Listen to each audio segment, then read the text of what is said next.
Senadora Fernández de Kirchner tiene la palabra. Gracias, señor presidente. Bueno, creo que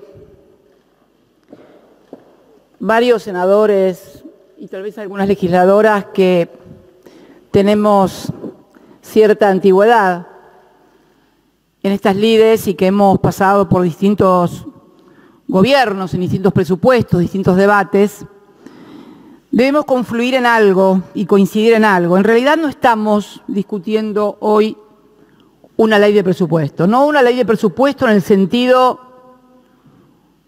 de lo que es el presupuesto, de lo que fue pensado, la propuesta del gobierno que utiliza determinados instrumentos de la macroeconomía, políticas públicas, para, orientando el gasto y la inversión del Estado,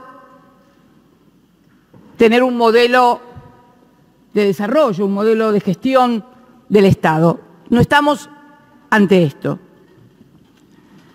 En realidad, estamos ante planillas que fueron diseñadas para cumplir el déficit cero, que en realidad, bajo el título de déficit cero,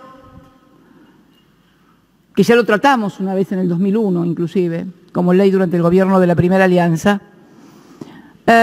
bajo la ley de déficit cero se esconde un diseño, un dibujo, si se quiere, como han dicho en forma reiterada senadores y senadoras, destinados al pago de la deuda y fundamentalmente bajo la égida de la planificación del Fondo Monetario Internacional.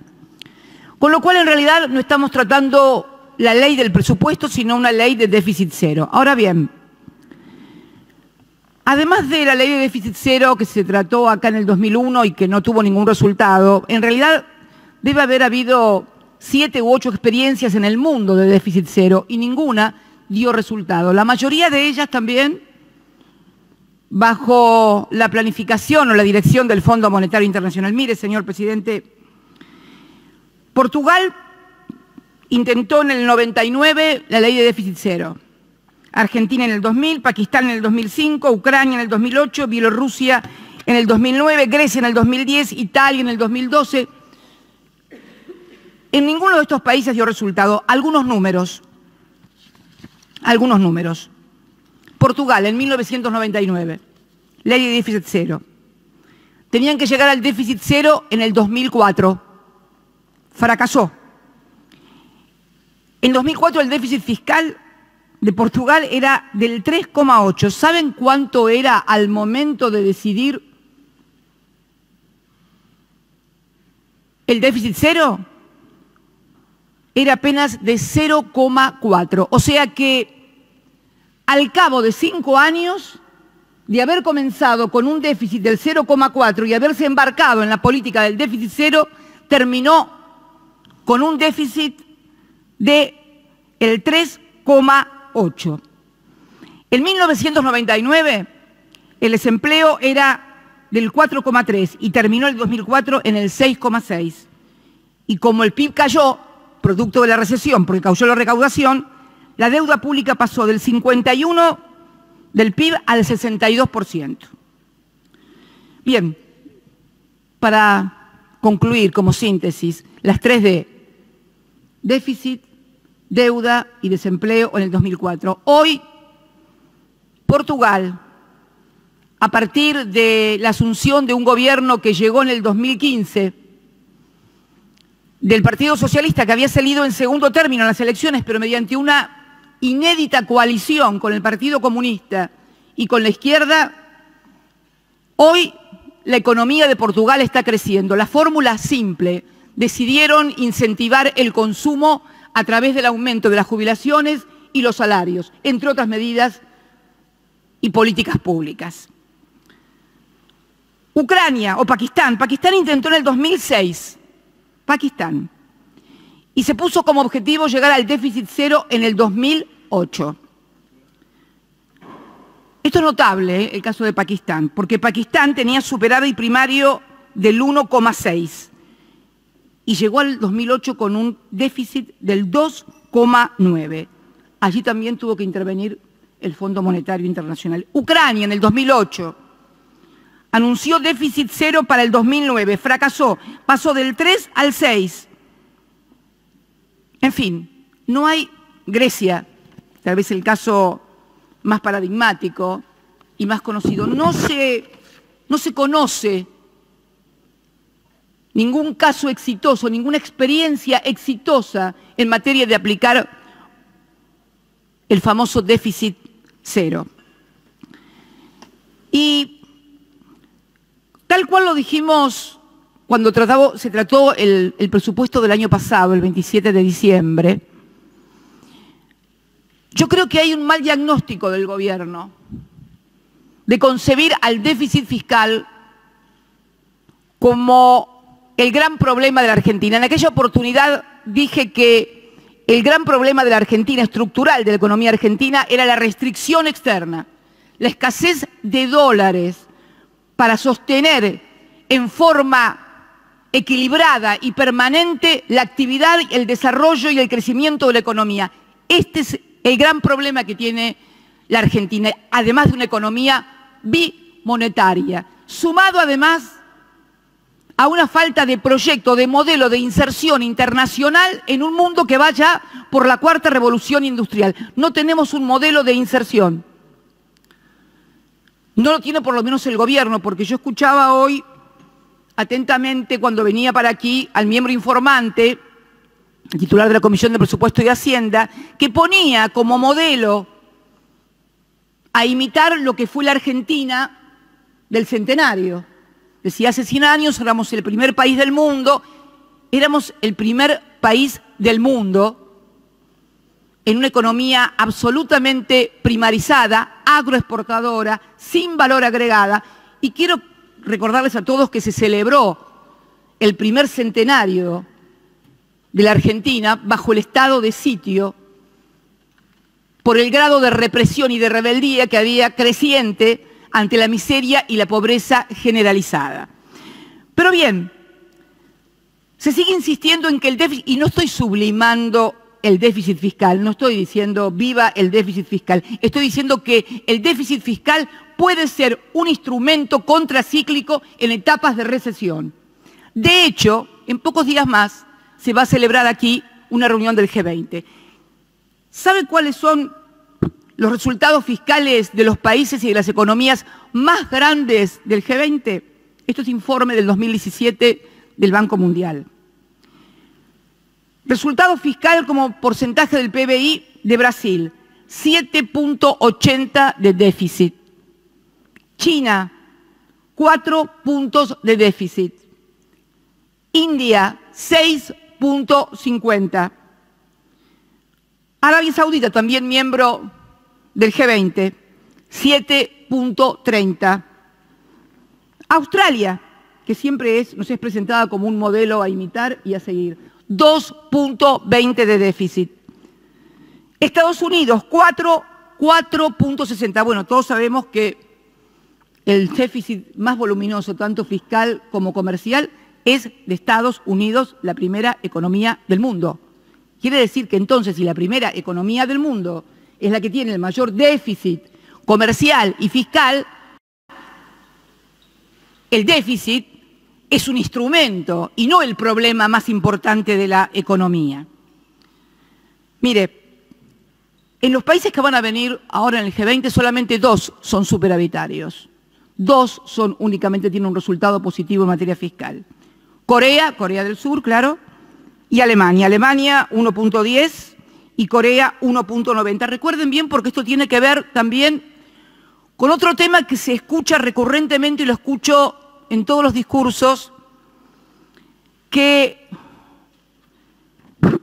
además una cosa que creo que nos enseñan en el colegio desde chicos y que nos meten de que la Argentina es un país muy rico en recursos naturales, pero si uno ve el último informe del Banco Mundial, por ejemplo, The Changing Wealth of Nations, no soy muy buena en inglés, no importa, es el cambio, la riqueza cambiante de las naciones, que publicó el Banco Mundial en el año 2018. Y vemos que cuando analizamos la dotación de recursos naturales per cápita, la Argentina es uno de los más bajos. 16.185 dólares per cápita de recursos naturales contra un Perú de casi 25.000 dólares, contra un Chile de 45.000 dólares, contra un Brasil de casi 37.000 dólares, contra un Canadá de 52.000 dólares. Y quiero retenerme en este caso, en Australia, no debe ser la primera vez que se escucha que nosotros tendríamos que ser muy parecidos a Australia en el desarrollo. ¿Sabe cuánto tiene Australia de dotación de recursos naturales per cápita? 180.000 dólares. 180.000 dólares. Pero además, Australia, por su ubicación geoestratégica, por ser parte de la Comunidad Británica, por además ser un gran proveedor, primero del Japón y ahora, junto a Nueva Zelanda, también de la economía china, tiene una economía diferente a la nuestra. Pero me parece que hay una gran fantasía en creer que a través de recursos naturales vamos a salir. Mire, la Argentina no forma parte de una alta dotación con recursos naturales, para lo cual una estrategia de concentrarnos en estos recursos no solo es social y políticamente insustentable, sino que además es poco inteligente económicamente. ¿Qué quiero decir con esto, señor presidente? Que un presupuesto, en definitiva, un gobierno, tiene que definir cuáles van a ser los instrumentos macroeconómicos con los cuales va a impulsar el desarrollo de la sociedad. Nosotros siempre sostuvimos y ejecutamos a la demanda como, no el único, pero sí, no el único, porque la inversión es importante, pero no hay inversión si no hay demanda. La demanda como el gran dispositivo para el desarrollo y crecimiento económico. Por eso nuestros presupuestos eran expansivos.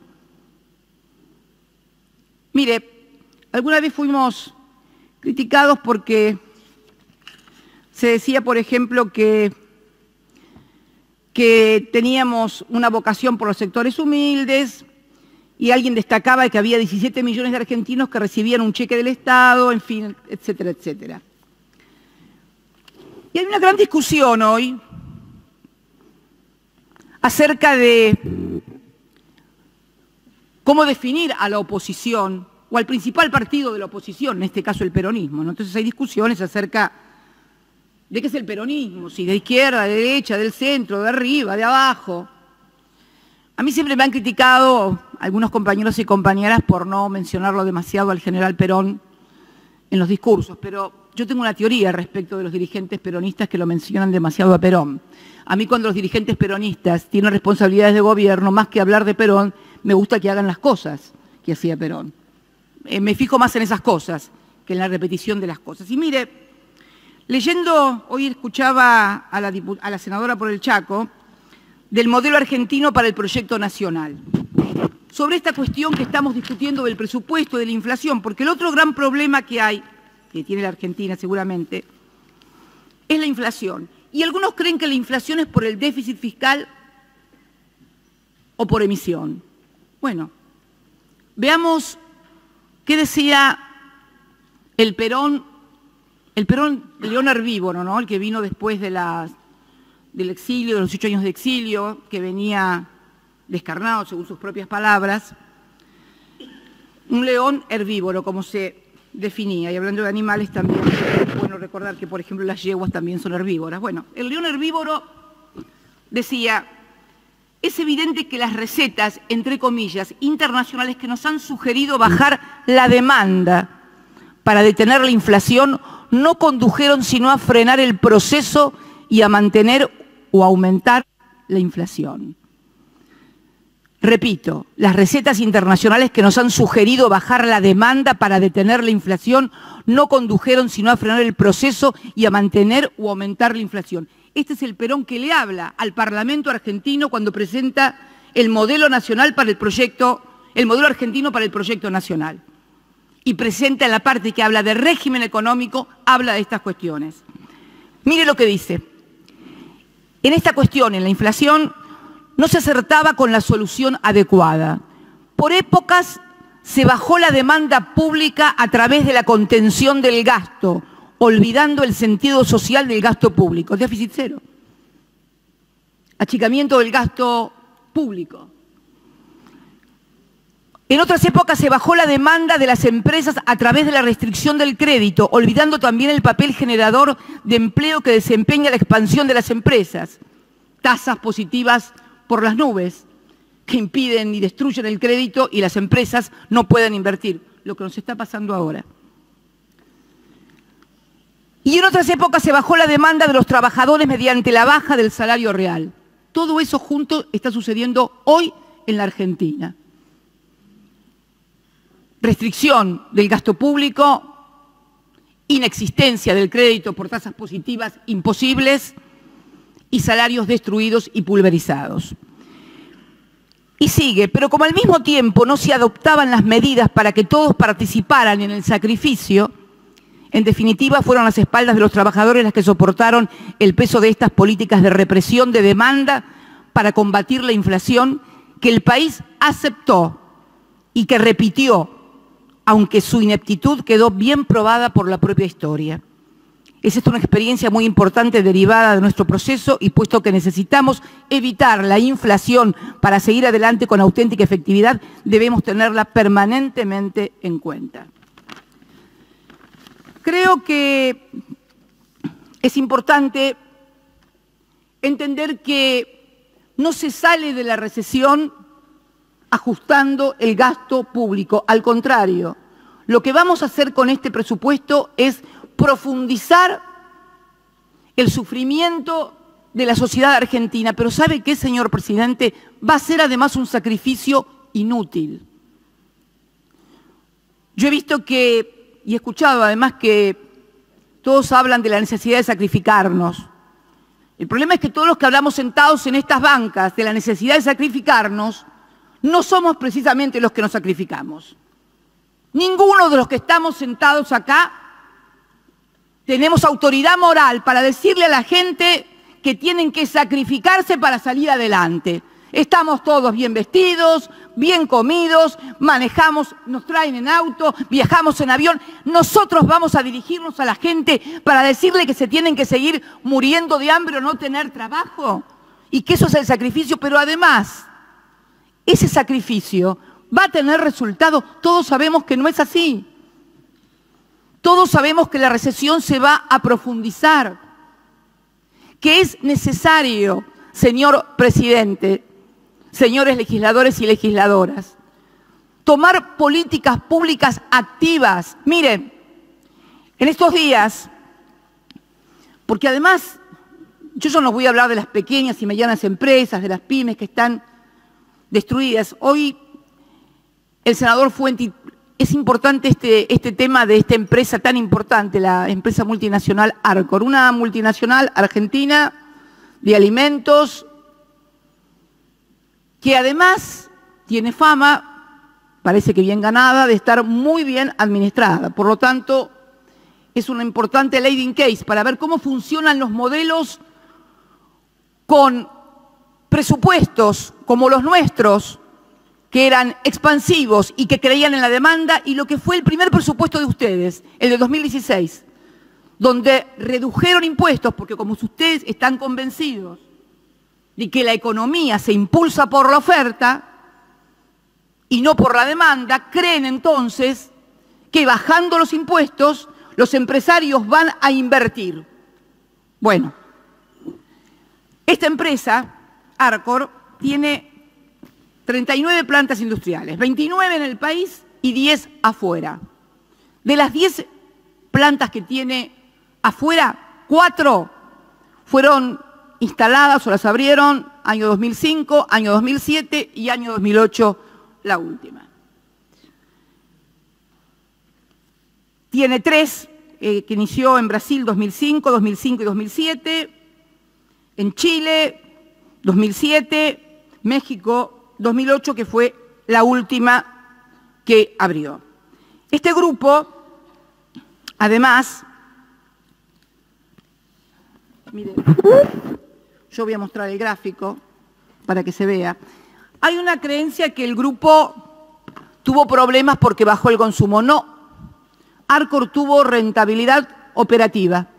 El problema es que contrajo deuda a través de obligaciones negociables por 500 millones de dólares en el 16 y en el 17, los que sumados a deuda que tenía, 200 millones en obligaciones no negociables hasta el 2015, y la devaluación le produjo un impacto, obviamente, en los servicios de deuda, pero tuvo resultado operativo. Ahora bien, esta importante empresa multinacional, miremosla cómo funcionó. Acá está hecho desde el año 2004 al 2017. Mire, el promedio de ganancias de la empresa, de rentabilidad, del 2004 al 2015 fue de 178 millones de dólares anuales. Pero si tomamos el tan denostado periodo de gobierno del año 2011 al 2015, la ganancia operativa promedio se va a 265 millones y medio de dólares, siendo en el año 2016 y 2017 de 201 millones de dólares. Falta el 18. ¿Qué quiero decir con esto, señor presidente? Que el mayor crecimiento y la mayor rentabilidad de la empresa se dio cuando nuestros presupuestos eran expansivos. Yo sé que algunos se estarán preguntando, sí, pero bueno, los dueños de la empresa y muchísimos empresarios que seguramente también tuvieron rentabilidades durante los gobiernos están con el gobierno de Cambiemos. Uno los puede ver en declaraciones en los medios de comunicación que apoyan fervientemente esta política. Bueno, claro, el problema es que yo decía que el principal problema de la economía argentina es la restricción de dólares, pero además el otro problema que tenemos es también la mentalidad de algunos sectores del empresariado que no se mueven a partir de comportamientos económicos, sino a partir de comportamientos o pautas ideológicas, políticas o culturales. Ya lo voy a explicar a Arturo Jauretche mucho mejor que yo, y si no les gusta Jauretche porque les suena demasiado Nakam Pop, yo les recomiendo que lean la conferencia del economista Kalecki, muerto ya, conferencia que da en la Universidad de Cambridge en la Marshall Society en el año 1942, plena Segunda Guerra Mundial. Este economista de orientación marxista va a dar una conferencia acerca de los aspectos políticos del pleno empleo. ¿Cuál era la discusión en ese momento? Para que veamos este tema de lo cultural, de lo ideológico y de los prejuicios.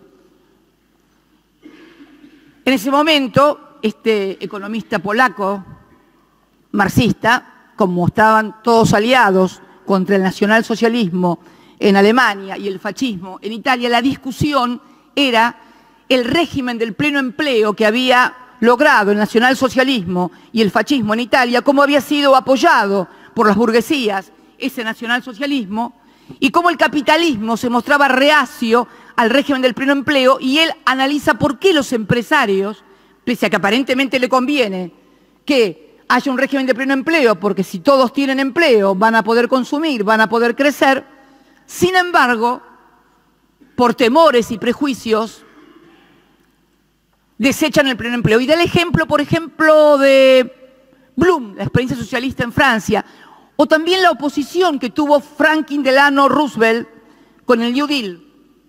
Todos sabemos que las grandes empresas y las grandes fortunas norteamericanas estaban en contra del New Deal, pese a que era y apuntaba a superar la recesión y la depresión, no desde el punto de vista financiero, saben que se quedó con la plata de los bancos, sino fundamentalmente a través de la generación de trabajo y de la industrialización.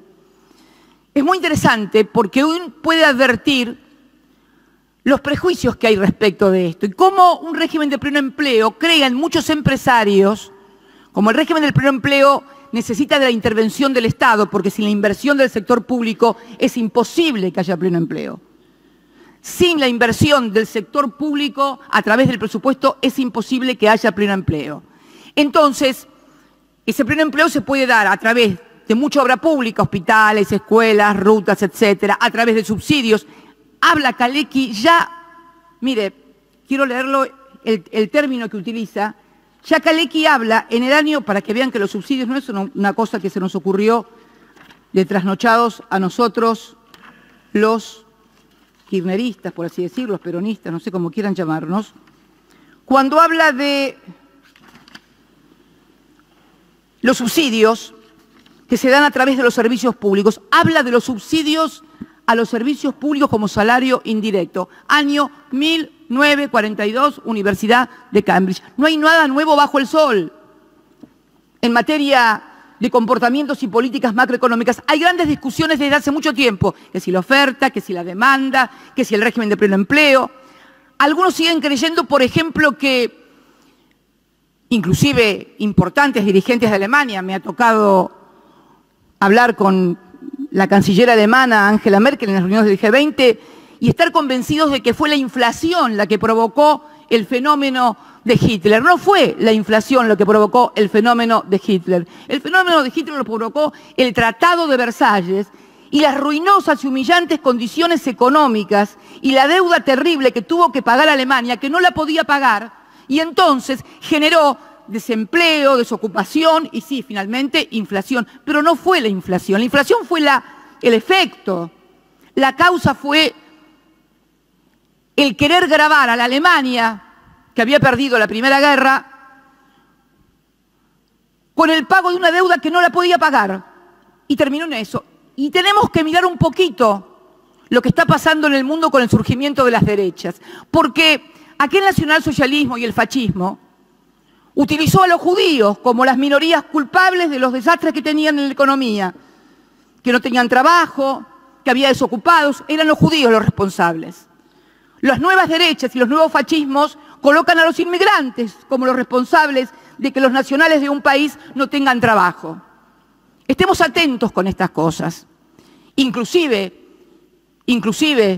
las políticas que llevó adelante Trump y el triunfo de Trump en Estados Unidos se debe fundamentalmente apelando a la falta de trabajo del Estados Unidos profundo. Entonces acá Kalecki plantea que el régimen del pleno empleo es una deuda y un debate que se debe dar el capitalismo, porque hay una clase empresarial que se niega a abordar el tema porque cree que esto es otorgarle demasiado poder a los sindicatos, a las fábricas, etcétera, etcétera, etcétera, al Estado también, y al Estado, ¿no? Los trabajadores también. No hay nada más asustado que un empresario frente a un sindicato o trabajadores organizados. Entonces creo que deberíamos discutir estas cosas y creo, señor presidente, sencillamente que no estamos yendo por buen camino, estamos yendo por el peor camino. Creo que además, decía hoy la senadora Anabel Fernández Sagasti cuando hablaba, que van a dejar un país infinitamente peor del que recibieron. Y no hay que ni ser partidario del anterior gobierno, ni para advertirlo, están los números claros y concretos en materia de deuda, en materia de, parece mentira que hoy le hayamos pedido 57.000 millones de dólares al Fondo Monetario Internacional. ¿Realmente piensan que esto va a ser la solución? ¿Ustedes realmente están... ¿Puede algún argentino, después de las experiencias que hemos tenido acá, creer que la solución va a venir de ahí? Sinceramente, yo puedo entender los discursos de la política, el caucheo mediático y demás, pero me parece que es hora, sinceramente, de que convoquen... Miren, si no quieren convocar a los que estaban antes, no importa, pero tienen que organizar algo porque esto se va a tornar insostenible, señor presidente.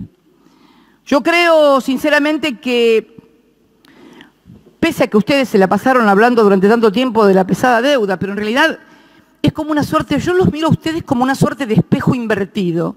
Es como que ustedes proyectan en los otros lo que realmente está pasando, lo que son ustedes. Y entonces se la pasaron hablando durante 2 años de la pesada herencia y la verdad que nadie sabe cómo se va a hacer para pagar en el año 2020 la formidable deuda que ustedes han contraído, que tampoco se sabe dónde está, porque en definitiva, ¿dónde están los más de 150.000 millones de dólares? En netbooks, en obras, en hospitales, en escuelas, en jardines de infantes, en rutas, el mejor salario para los científicos, el mejor salario para los universitarios. Está todo devastado, señor presidente. La pregunta es, ¿dónde fue toda esa deuda que contrajeron? Y yo creo que uno de los problemas que tenemos que abordar en el tema de la inflación, por ejemplo, y de la restricción externa, es también que tenemos otro récord. Argentina es el 5º país en formación de activos externos. Las clases empresariales o las clases finalmente terminan fugando la plata y formando activos en el exterior. Somos el 5º país. Primero son los Emiratos Árabes. Segundo, Venezuela. Tercero, Arabia Saudita. 4ª, Rusia y 5ª, la Argentina. ¿No les parece que eso tiene que ver también con la restricción externa ante la baja tasa de inversión de quienes producen, invierten, comercian, tienen negocios, industrias, comercios, empresas aquí en la Argentina? ¿No les parece raro también que tenga que ver con la inflación? Porque Arcor en los años 16, 17, 18 también tuvo rentabilidad operativa, vendiendo menos en volumen. Porque ¿sabe por qué no va a ceder la inflación? Pese a lo que ustedes creen que porque no va a haber plata van a bajar los precios, porque van a aumentar los precios para suplir lo que no tienen por volumen, por precio, que es lo que hizo Arcor, por ejemplo, tuvo rentabilidad. Su problema no fue un problema de rentabilidad operativa porque se le cayeron las ventas, que se le cayeron las ventas, porque aumentó los precios de una manera tal que logró suplir la rentabilidad que se le iba por venta. Esto es lo que tenemos que discutir. La concentración, mire, hablan de inflación. ¿No le parece que la concentración por sector de la economía tiene que ver también con la inflación, con la política de precios y de ingresos? Arcor, junto con Mondelez, que es una multinacional también de galletitas, tienen el 60% del mercado de las galletitas. 15 empresas explican casi el 70% de la industria láctea y de la capacidad láctea de la Argentina. 2 empresas, Coca-Cola y Pepsi, el 78% de las gaseosas. Fideos, comida popular si las hay. 50% lo controla una sola empresa, Molinos Río de la Plata. Sí, dice acá, y le tomo el desafío al senador Neidenhoff, ¿cuántos años hace? Y digo yo, cuando nosotros intentamos, y no intento dialogar con usted, senador, cuando intentamos políticas de precios, cuidados, defensa de la competencia, ¿de qué nos acusaban? Cuando tomamos, mire usted, se nos ocurrió llevar adelante, tener las representaciones que nos correspondían en el fondo de garantía del ANSES, en las empresas, en Techín, en Molinos Río de la Plata, en muchas, tener un representante, y ya lo consideraban una intromisión en la vida de las empresas, y que nos acusaban prácticamente de ser casi socialistas, porque poníamos directores que nos correspondían en las empresas que participaban en el Fondo de Garantía de Sustentabilidad del ANSES. Cuando intentábamos aplicar, yo me acuerdo que a Shell, cuando Aranguren era el presidente, le quisimos aplicar el precio de las naftas desde la Secretaría de Comercio y nos dijeron de todo. No tuvimos apoyo de ningún partido político de la oposición para abordar el problema de la concentración de las empresas en la República Argentina. Era una pelea sola nuestra. La oposición, senador y senadoras, nos acusaba de que queríamos intervenir y socializar y apoderarnos de las empresas, cuando en realidad lo que queríamos era controlar este nivel de concentración, porque este también es una de las causas de la inflación, además de la restricción monetaria y del comportamiento y de la cultura bimonetaria. Pero para acabar con la cultura bimonetaria va a ser necesario un gran acuerdo político nacional, señor presidente, de derecha a izquierda, porque el problema de la escasez de dólares no es un problema ideológico, es un problema de sostenimiento de la actividad económica. Por eso digo, señor presidente, que no estamos tratando un presupuesto, porque nunca podemos discutir estas cosas. Y cuando hubo un gobierno que intentó discutir con nuestros errores, con nuestros desaciertos, con nuestros malos modos, pero y con los buenos modos de ustedes, ¿qué inversiones vinieron al país? Porque además también, señor presidente, algún senador dice que hay un plan perverso. Yo, mire, no voy a ponerme si son perversos, yo me miro los resultados, y los resultados es que no vino ninguna de las inversiones que ustedes decían que iban a venir, porque ustedes creían, muchos de ustedes creían, que ustedes, que no son peronistas, ¿podemos definir los rubios de ojos celestes? Sí, rubios de ojos celestes. Amigables con el mercado, las inversiones iban a venir. No, señor presidente. Y ustedes también creyeron que cediéndole a cada sector económico lo que ese sector pedía, la suma de todas esas concesiones, porque, bueno, habían ido a la Bolsa de Comercio y la Bolsa de Comercio quería que no hubiera restricciones al libre ingreso de capitales para pasar de economía fronteriza a economía emergente, le levantaron todas las regulaciones. ¿Qué inversiones vinieron? Las especulativas, señor presidente. Las inversiones especulativas, no vino ninguna otra inversión. Creyeron que pagándole los fondos buitres también iban a venir las inversiones, tampoco vinieron las inversiones. Y así podíamos enumerar a cada uno de los sectores económicos, salvo a un sector, no le dieron lo que querían, que era el impuesto a las ganancias y libres paritarias. Salvo a la CGT, que los apoyaron muchos de ellos, a ustedes, a los demás les dieron todo. El problema es que la suma de las demandas sectoriales no da un total virtuoso, da lo que tenemos hoy. Sumar las demandas de los sectores y darle cumplimiento a cada uno de ellos no da final virtuoso, da lo que tenemos hoy. Por eso digo, señor presidente, que es necesario abordar una discusión en serio en el país. Y digo además que han tenido lo que no ha tenido ningún otro gobierno, una oposición que desde los fondos buitres, pasando por la reparación histórica, pasando por la reforma previsional y por todo lo demás, les votó todo lo que le pidieron. Hasta los presidentes del Banco Central. Fíjese, yo tuve a Mercedes Marcó del Pont y nunca pude conseguir que le aprobaran el pliego.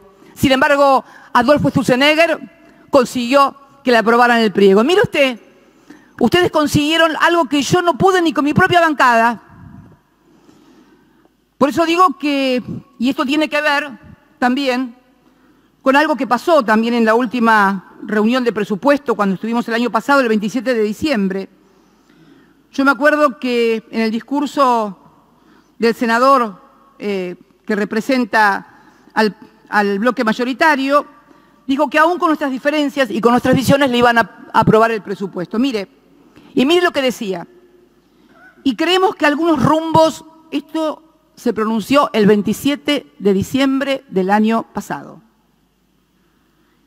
Y creemos que algunos rumbos el gobierno debe corregirlos. De lo contrario, indudablemente, algunas visiones que se han expresado en este recinto pueden acercarse a la realidad. Las visiones, por supuesto, eran las nuestras. No creo que estemos viviendo eso todavía, pero hay datos que son negativos. Pongan un ministro de Economía que regule la política monetaria, la política fiscal, la política del gasto. Tengan alguna centralidad en la perspectiva de la visión política. De lo contrario, el presidente del Banco Central va a seguir aplicando tasas de interés del 30%. El año pasado eran del 30%, alegremente. ¿Quién va a venir a invertir a la Argentina? Se preguntaba. Y bueno, mire cómo estamos ahora. Las tasas ya no son del 30%, son casi del 70%. Entonces digo, ¿es racional aprobar este presupuesto? Voy a obviar la lastimosa reunión de prensa del día 28 de diciembre del 2017, donde a 12 horas de que le levantaron la mano aprobándole el presupuesto, le cambiaron de un plumazo todas las variables, haciéndolos quedar a los que habían votado no muy bien que digamos, señor presidente. Entonces digo yo, ¿es racional seguir apoyando el fracaso? Porque el problema que tenemos es que ustedes han fracasado en lo que le propusieron a la sociedad. Es más, después de esto se va a votar aumento de impuestos. Después de esto se va a votar aumento de impuestos. Uno de sus caballitos de batalla. Vamos a bajar la presión tributaria. Ustedes van a terminar con una presión tributaria superior a la que terminamos nosotros en el 2015. Van a terminar con mayor presión tributaria, con mayor endeudamiento, con recesión, con desocupación de 2 dígitos. ¿No le parece que es hora de decir y repensar que lo que ustedes creían, el país que ustedes creían y el mundo que ustedes creían no existe y que se han destruido las cosas que estaban bien hechas y no han podido corregir las que estaban mal? Han acentuado el problema de la restricción externa cuando ustedes dolarizan las tarifas, cuando ustedes dolarizan el combustible, cuando ustedes dolarizan los alimentos, profundizan aún más el proceso de economía bimonetaria que tenemos hoy en la Argentina. ¿No le parece que es hora de sentarse con las 92? Mire, son 92 son las empresas productoras, transportadoras y distribuidoras de luz, energía, gas, agua y también las productoras de petróleo, las únicas que están ganando en la República Argentina. 92 empresas están ganando muchísimo dinero. Ahora, el resto está en la lona. ¿No le parece que es hora de sentarse con esas 92 empresas, muchas de las cuales son estatales, provinciales, como el caso, por ejemplo, de EPEC y de la empresa de Santa Fe, que son, después de Edenor y Edesur, las 2 más grandes distribuidoras de energía eléctrica? Y ponerse a discutir realmente tarifas que sean accesibles y que le devuelvan a la gente un poco de plata en el bolsillo para que esa plata la puedan poner en el consumo. ¿No les parece que es hora de sentarse con los industriales para ver cómo deciden una política de protección y de fomento a la industria que se está cayendo a pedazos? Habíamos logrado reindustrializar el país. Habíamos logrado reindustrializar luego de lo que pasó durante la década de los 90. Todo de vuelta. Esos tipos que invirtieron en fierros de vuelta, después de haber quebrado durante los años 90, ¿quién nos va a volver a convencer de poner un fierro en una fábrica? Además, si esta recesión se profundiza, dentro de 1 o 2 años, todos los aparatos, las máquinas van a ser obsoletas. Los científicos ¿sabe que se está yendo gente del país? Otra vez vamos a tener el 5º éxodo de cerebros en el país, los 2 primeros ideológicos, inclusive de vida. 66 con el golpe de los bastones largos, en el 76 con la represión, luego vino la hiper y el desastre económico del gobierno del presidente Alfonsín, luego vino el 2001 y ahora vamos a enfrentar un 5º éxodo de científicos que se van a ir del país. ¿Qué van a hacer? Si nosotros tenemos que tener un modelo de inserción internacional que no esté basado solamente en el valor agregado de las materias primas o de energía, tenemos que tener inserción internacional con software, con energía, con la industria nuclear, que habíamos alcanzado un gran desarrollo en las empresas también de servicio y que éramos realmente competitivos, somos uno de los 10 que integramos el club nuclear. Tienen que ponerse a pensar en esas cosas porque esto así no va más, señor presidente. Yo creo que votando este presupuesto no se le hace un favor ni a la gobernabilidad, y estoy absolutamente convencida, mucho menos a la sociedad argentina. Se le podrá hacer un favor a los que van a cobrar la deuda, al Fondo Monetario Internacional y a algunos amigos del poder, pero a la sociedad y a la gobernabilidad, no. No creo que la gobernabilidad pase por esto. Sinceramente, señor presidente, por eso vamos a votar en contra. Y además creo que he escuchado, para finalizar, algunas comparaciones con respecto a que en el 2010 no se aprobó el presupuesto para el 2011. Mire,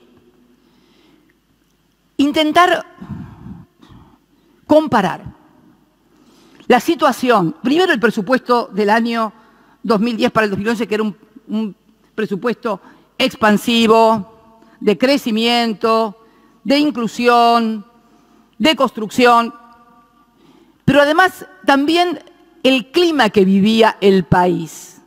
¿Ustedes se acuerdan lo que era el 2010 cuando se trató el presupuesto y ustedes lo rechazaron? Entonces oposición, hoy oficialismo. Habíamos terminado los festejos del Bicentenario, donde millones de argentinos se habían volcado con una alegría inusitada y nunca más vista otra vez desde aquella oportunidad. Habíamos salido de la crisis del 2009 porque no nos pueden querer convencer, señor presidente, de que todo lo que estamos pasando es porque la lira turca o porque Trump subió 1 punto o medio punto a la tasa. Yo tuve 5 corridas financieras, 5 corridas cambiarias, señor presidente, y además afronté como presidenta la crisis más grande económica global de la que se tenga memoria, a raíz de la cual nace el G20. ¿El G20 sabe por qué nace? El G20 nace por la crisis del 2008, que algunos dicen que fue más importante que la del 30. Sin embargo, la crisis esa no nos sirvió de excusa para trasladar la responsabilidad de gestionar por la sociedad a la gente. Al contrario. Le recuerdo el tiempo, señora senadora. Estoy terminando. Y en el 2010 ya estábamos saliendo de la crisis del 2008 y del 2009. Por eso digo, señor presidente, que es necesario replantear. El gobierno tiene que replantearse las cosas. Y yo creo que el deber de la oposición, que es representar una alternativa a esto que están viviendo en la Argentina, nos lleva a votar en contra de este presupuesto. Muchas gracias. Gracias.